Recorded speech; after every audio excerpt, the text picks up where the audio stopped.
So this is my 1997 Buick Park Avenue, and we're going to program the key fob.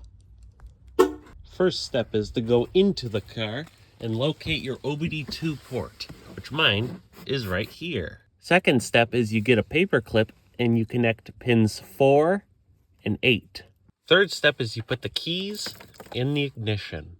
The fourth step is to turn on the key to the accessory only mode, and you'll hear the doors unlock and lock.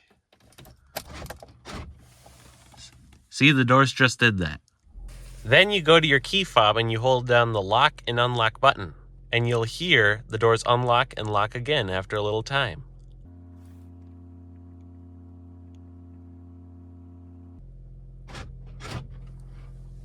And now our key fob is programmed. Thanks for watching.